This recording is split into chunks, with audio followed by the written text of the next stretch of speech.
All right, what's up, y'all? So I ain't gonna lie to you. I kind of have been wanting to do this list for a while, but I was on the fence because it kind of it's just too obvious of one.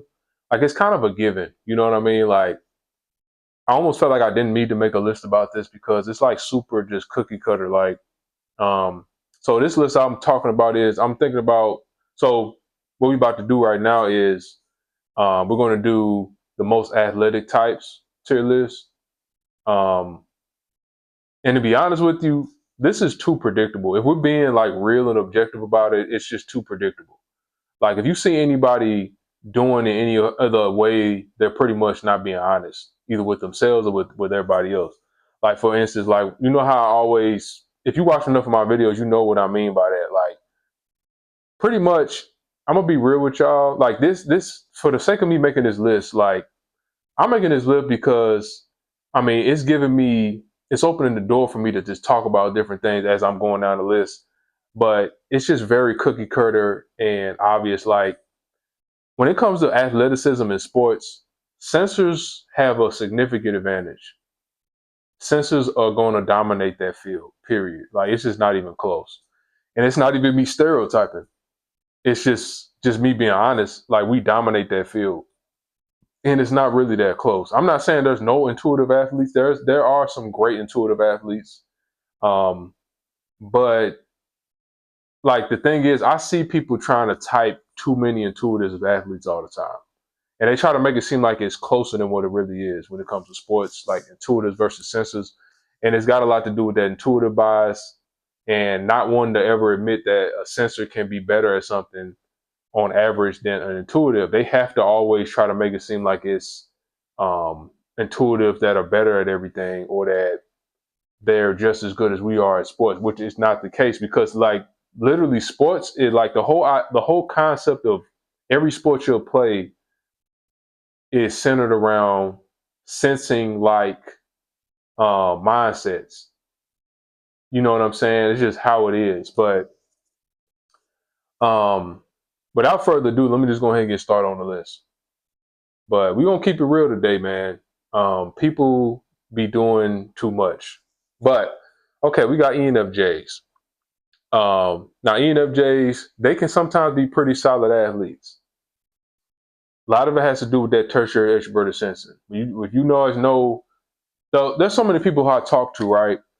They'll make it seem like they know so much about cognitive function. But if I ask them something basic like how to spot a tertiary function and how it relates to how it comes up in their body's type, how the tertiary function comes up, they won't even be able to tell me, which is funny. Like they'll do all this talking about the random information they read about cognitive function that they don't even fully understand. They just memorize. But when I ask them some simple stuff, like, or I bring up something about spotting tertiary or inferior function, they don't know what to say. But anyways, ENFJs do have tertiary extroverted sensing, which can aid them in sports and can make them be pretty solid athletes despite being intuitives. So I would put ENFJ B tier for that reason. Kind of hit or miss. Um, but yeah, they can definitely, and then also with their extroverted feeling, um, that can help them to be good in like a team type of situation. So they can be pretty good with team sports and stuff like that. Um, Now ENFP, even though I would not consider them the most ideal athlete. However, ENFPs out of the intuitive types, ENFPs can be pretty solid athletes. Um, so you'd be surprised at how good some ENFPs can be at sports. But I know in particular, um, I actually used to date an ENFP um, who was a boxer. She used to box, and she tried to get me into boxing and that's that around that time I was thinking about getting into boxing because I had a little bit of a knack for certain things involving boxing. I did used to practice throwing punches like kind of on my own, and I had another friend that boxed. He was a censor. I mean, but that's beside the point. He was teaching me some things here and there in high school, but the thing is, I just wanted to stick to football and track and field. You know what I mean? So I just never did it. Also, I didn't want to risk the brain damage that a lot of boxers get. Like most boxers, once they retire and stuff, they tend to have like different brain problems. A lot of them can barely talk by the time they retire. I didn't want that to happen to me. That was one of the main things that made me not want to do it. But other than that, I thought it would have probably been a lot of fun. I think I would have been pretty good at it. But ENFPs, they can be solid athletes. My ex this was a long time ago. This was like one of my early girlfriends or something. She was an ENFP who boxed, and she wasn't bad. She was actually solid. And she tried to get me into boxing because we used to play around and like we wouldn't. It wasn't like we would like play and like do like punches and like see like, okay, if I would have hit you, I would have hit you there type of thing, just like playfully. And then she was like, man, you actually got some good hand speed and you should box. Your hand speed is practically pretty solid. But anyways, I would put them, they're kind of close to where the ENFJ is. I was getting a little off topic, but my bad. That they're maybe not as good as ENFJs, but they can be pretty solid athletes. ENFPs, ENTJs, ENTJs can be pretty solid athletes as well. But most specifically, I think ENTJs can make so when it comes to athletics, ENTJs make the best strength and conditioning coaches. Out of all 16 types, ENTJs are the best strength and conditioning coaches. The reason is because they got the tertiary SE, and tertiary XE can make it so that they can have enough interest in sports to where they'll end up trying a lot of sports out. And later a lot of times they'll end up falling in love with something like strength and conditioning coaching, personal training, kind of anything that falls under that scope of career field, that coaching, stuff like that. They can make really good coaches. But I mean, as far as athletes, I think maybe they might be the most athletic out of all the intuitive types, honestly. They're more athletic than ENFJs.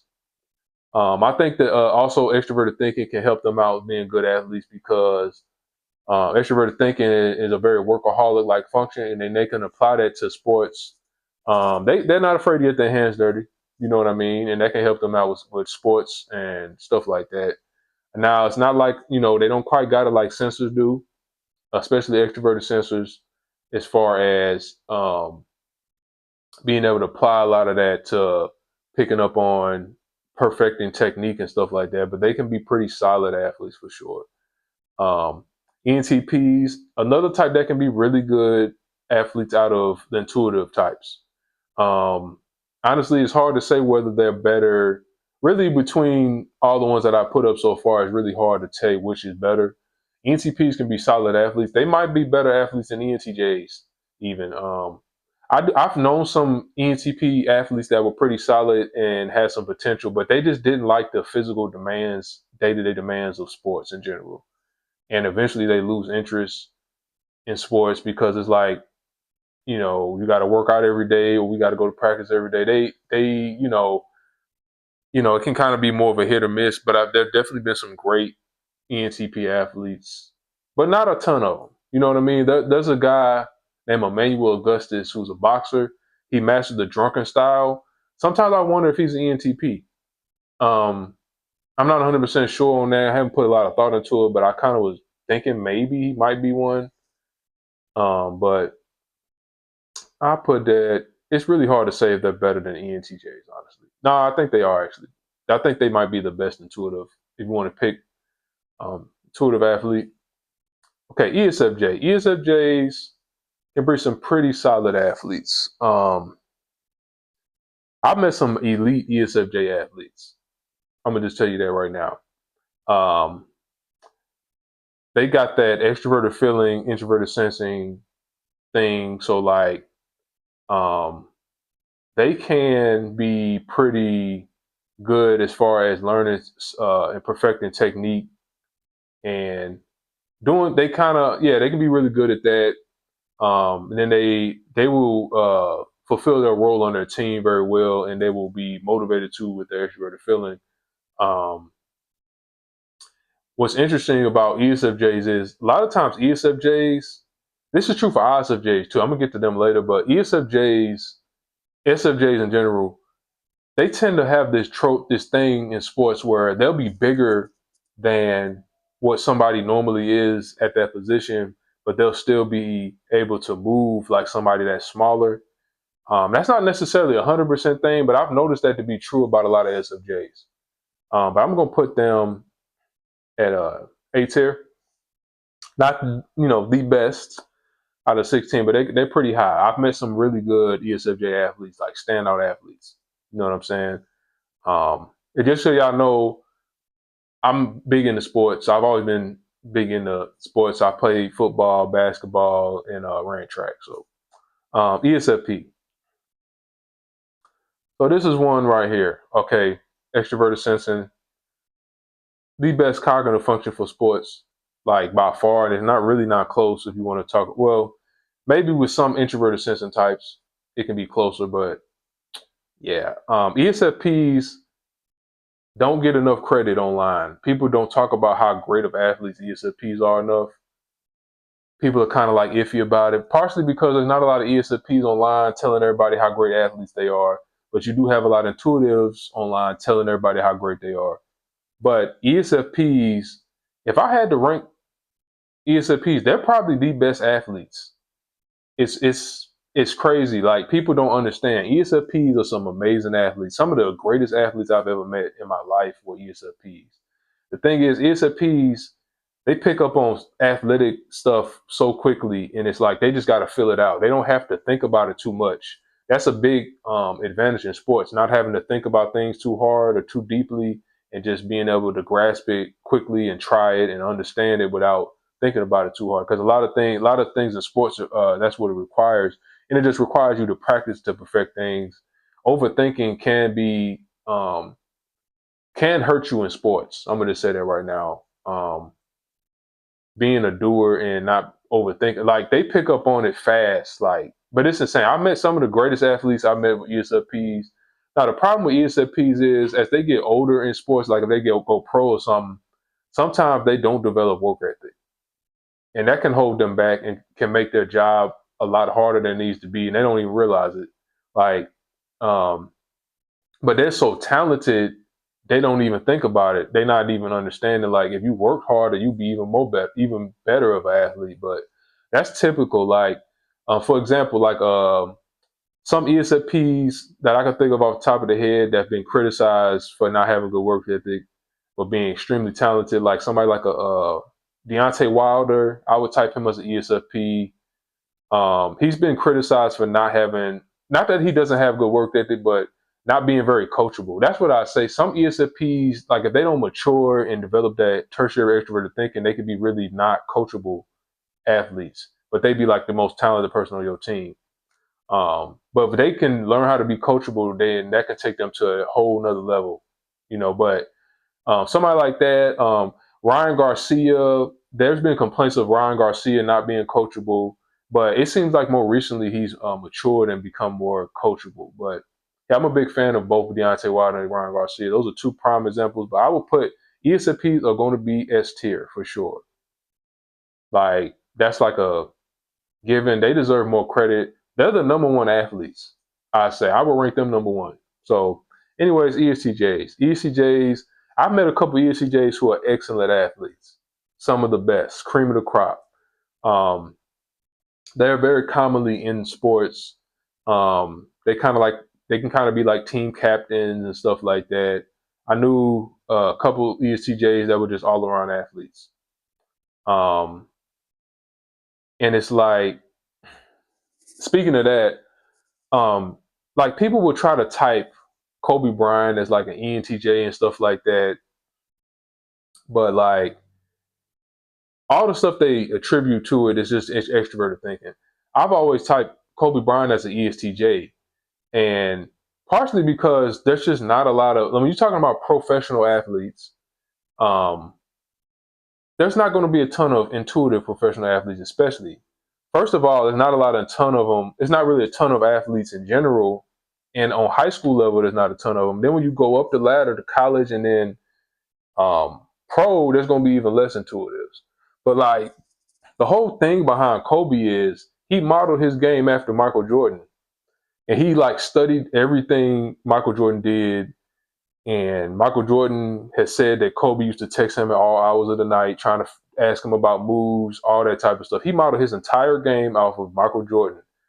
That's one of the most introverted sensing things you can do. You know what I mean? Like the way that he modeled his game after Jordan and watched all that film and studied every move. That's how introverted sensing goes about things. They're going to do the tried and true methods, and they're going to try to master tried and true methods and things that worked in the past. And the reason why he did that, he saw like, hey, I got similar body type to Michael Jordan. People may compare me to Michael Jordan, so I'm just going to embrace it. That's how he went about doing it. Introverted sensing, high introverted sensing. But yeah, he refined some of the things he learned from Jordan. But anyways, they're going to go probably top of A tier, probably better, a little bit better than ESFJs, but not a lot. Okay, ESTPs. This is the type that a lot of people think of when we talking about athletes. ESTPs, similarly to ESFPs, they pick up on things very quickly in sports. Sports is just a natural extroverted sensing thing for extroverted senses. ESTPs, I mean, I'm gonna obviously put them S tier, but like a lot of people would say ESTPs are the best athletes, but I actually think ESFPs are better, look slightly better than ESTPs, because ESTPs, they pick up on things quickly, but they're a lot more rigid and robotic. But it's not like a big, not like by a lot, but if you look closely, it's a lot more grindier. They have a lot more of a grindier um, style in sports. It's like a more of a grind. They got like no now ESTPs out of all 16 types, they have this like crackhead energy, right? But like the way they play sports is like grindier, and then ESFPs it's more like fluid and smooth. You know what I'm saying? Um, which I don't know, it's a lot more elegant and graceful versus like ESTPs. It's hard, it's precise, a little bit more like you see a little bit more of that introverted thinking in their style. But I would put them number two as far as if I had to rank. Okay, INFJs. Definitely, there can be some INFJ athletes that are great um, athletes, but it's not very common. I'm gonna just tell you that right off the bat. INFJs may be a less common type, and now we don't know. Like people try to say they're the rarest, right? But I don't. I'm very skeptical about that because how would they know? Like, what do they have to base this information off of? Nothing really. Nothing valid. There's nothing valid you can base that information off of. So we don't really know if they're the rarest, but maybe a little more on the rare side. Okay, but INFJs, not saying they can't be good athletes. However, I don't think they gravitate to sports quite as much. Now they can have athletic potential that they were not aware of, but one of the main reasons why sensors are better at sports on average is because sensors we're in our bodies more often, and we're very present in our bodies. So what comes with that is we end up stumbling across and discovering different athletic gifts in ourselves, and we are able to bring more of it out of ourselves naturally and bring out more of our physical gifts naturally just simply because we're in our bodies. Now, when it comes to intuitive types, they're less aware of their physical gifts, so they don't know how to bring it out as well as we do. Even if they are aware of it, of their physical gifts, they don't know how to use it as well as a sensor would. But I would say INFJs do go D tier, honestly. Now, if you're INFJ watching this and you were a good athlete, good for you. I'm not saying that you can't be an INFJ because you're a good athlete, just like with any other type. It doesn't work like that necessarily, but I'm just saying on average, most of the time, INFJs are not necessarily, and also like INFJs they kind of can not like the spotlight too much. Most sports, you're kind of going to be in the spotlight. You know, they don't necessarily like that. They rather do things kind of in the background. You know what I mean? But yeah, INFPs. I've known some solid INFP athletes. Find that most of the time INFPs are into sports that are not as popular sports, and they can be pretty good at them. Um, Most of the time INFPs are into the sports that most people don't think about or they're not quite as popular. Um, they can excel in those. But yeah, in general, when it comes to like most sports, like most of the more popular sports, they don't really excel at those too well.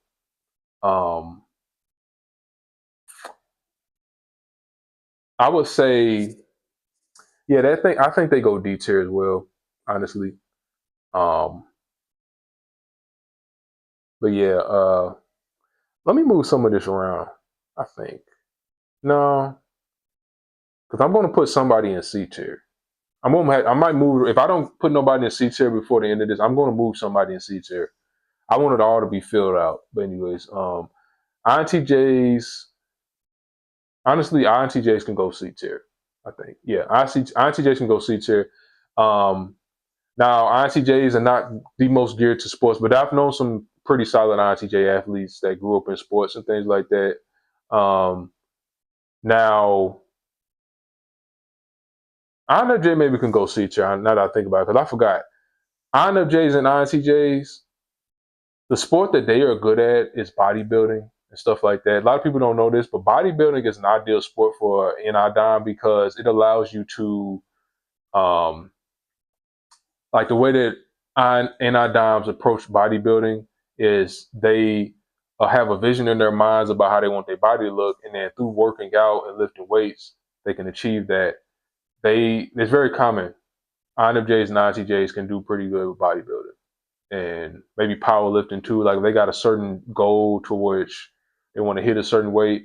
If y'all don't know, exercising is not like a high level SE activity. It's like low level SE activity, honestly.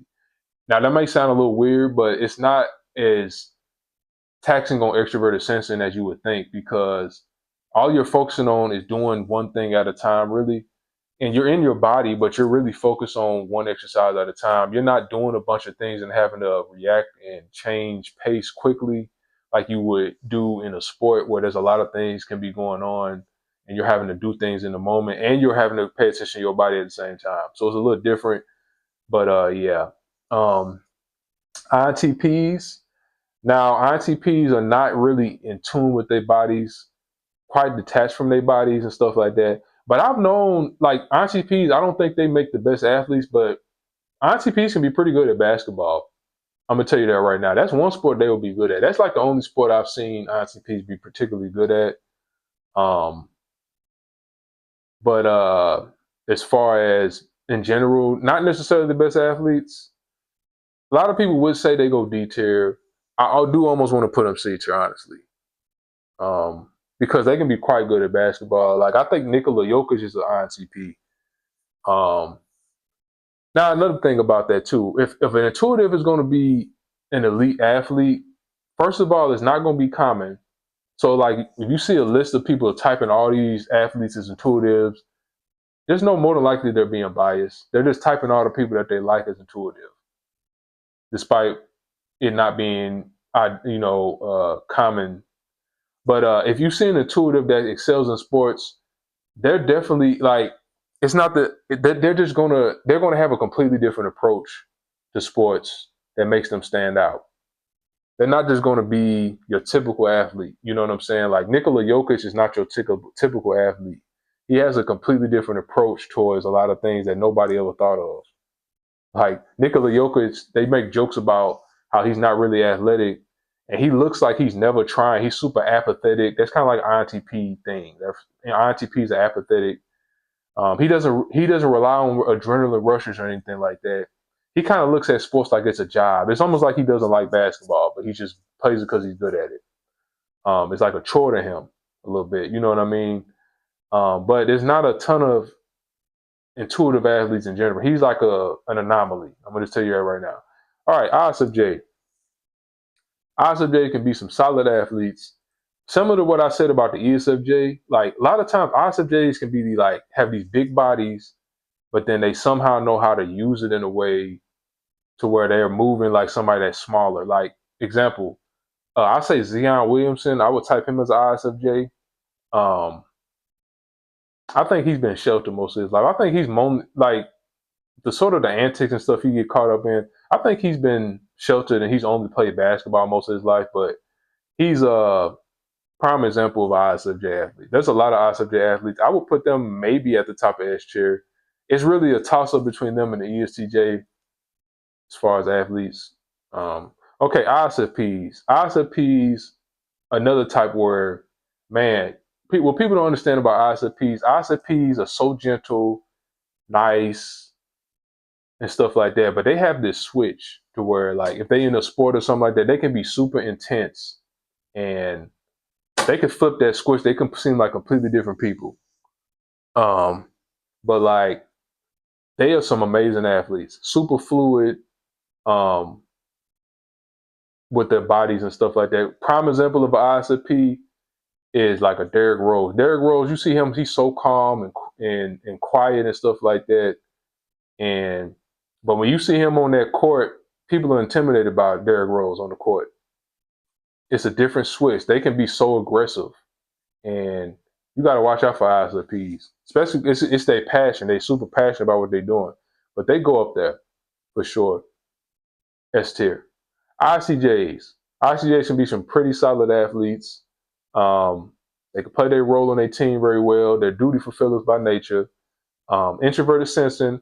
Sometimes I debate whether introverted sensing. So introverted sensing, I feel like, can be even better at perfecting technique than extroverted sensing. Now, extroverted sensing, we can perfect technique, but like um, introverted sensing can perfect it on a more precise level, I think, in some cases. But I would put ICJs A tier for sure.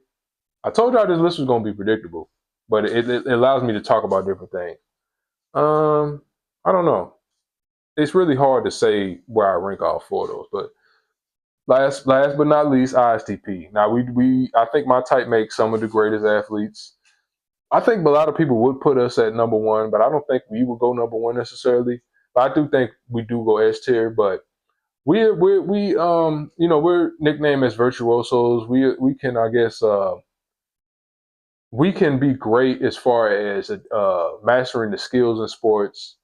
Um, Along with, like, when we got the extroverted sensing, then we can have that physical gracefulness too to go along with the mastery of different techniques in sports. Um, it's really hard for us not to be good athletes. I know, like, me as an ISTP, when I was growing up, man, I was more athletic than everybody on the playground. On the playground, I mean, not everybody. There was this one guy, that one of my friends that I grew up with, who's an ESFP, right? We were the two best athletes at my school. Um, but my thing is, I never really understood the concept of work ethic because I was just so used to just going out there and just being more athletic than everybody, being faster than everybody, being able to catch better than everybody. And then when I started to get to middle school and high school, there was a big like humbling experience because I started to because I didn't play organized sports until I got to high school. I was the only person on my football team that never played sports, right? So there was a big learning curve there.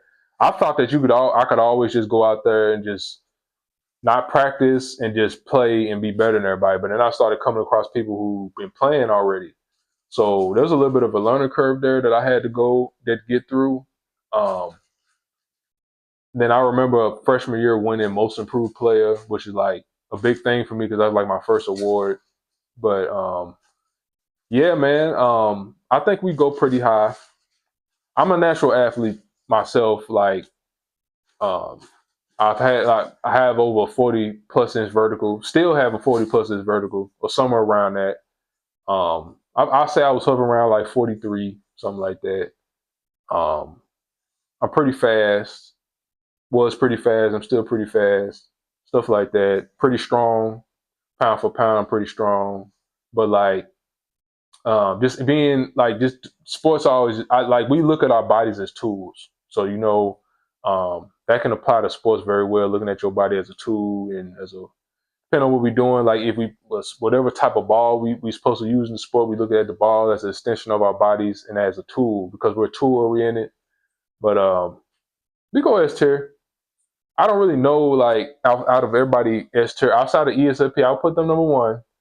But I guess that works. I put my type, not myself, but my type bottom S tier. We could go above ISFPs, but sometimes I'll see people try to rank ISFPs lower, like they the odd man out of the athletes. Nah, bro, like I said, all four extroverted senses, we're the best athletes. It's really hard to say which is better than the other. But like, you can't really leave none of us out. I'm gonna tell you that right now. But anyways, thanks for watching, y'all. Let me know y'all thoughts below. And I don't want to hear none of y'all crying in the comments just because you were intuitive and you didn't get ranked higher than the sensor. Like, just suck it up and just, like, I don't know, bro. Like, get over it, bro. Like, some of y'all be crying in the comments, trying to come with these little BS arguments, when underneath y'all just like pretty much crying. It's not like a real argument. Y'all just coming up with stuff to justify how y'all feel. But this is the truth. Sensors, we excel at sports, and it's really not that close. And that's just me being honest. We're not going to play the try to make everybody feel good game today. Like, anyways, see y'all later.